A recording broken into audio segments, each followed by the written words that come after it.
Hello, my wee darlings. So here's a fun story. The other day I went to the dealership and I used my last little Jeep Wave program, whatever, my free oil change, that comes with purchasing said vehicle. And they do their little 100-point inspection, whatever.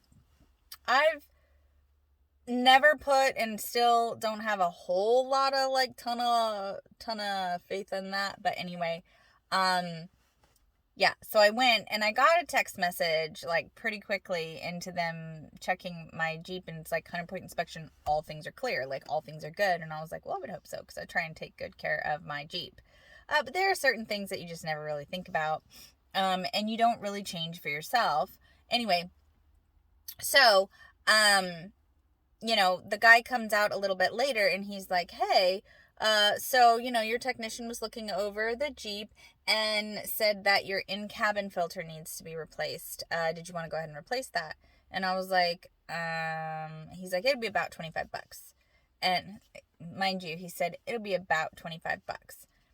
And I was like, I'm pretty sure I can just get one of those a lot cheaper for myself, and I'll just do it myself. I'm not worried about it. He smirked, scoffed at me, and walked away. Kind of thing, under his breath. I saw it. But it's I don't know if it was because, yeah, right, you're going to find it cheaper or whatever, or sure, whatever it is. Anyway, fast forward. I had time today. That was on Friday.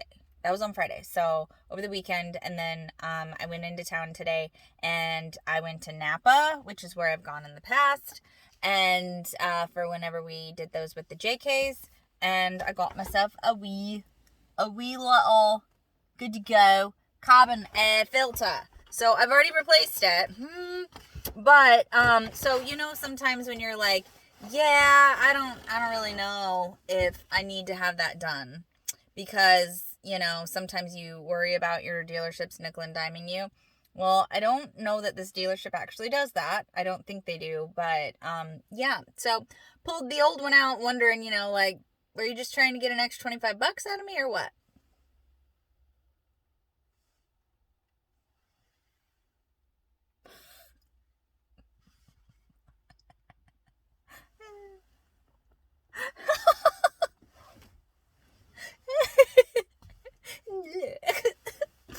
Anyway, so I had to figure out how to replace that. I've done them before, but this one was the first time on a JL or a JT. So I had to figure that out a little bit. And that it's not a huge deal. You just, but anyway, so I replaced that so it's nice and clean and not that no more. They was right. It needed to be done real damn bad. Real damn bad. And so when I went in for my oil change the last time, they didn't say anything about my cabin filter. And if they did, I probably literally was whatever. Yeah. It needed to be done. Oh, and it cost me $28 to get the filter. But I also didn't go searching, and I didn't try and find one online. I just did what I did. So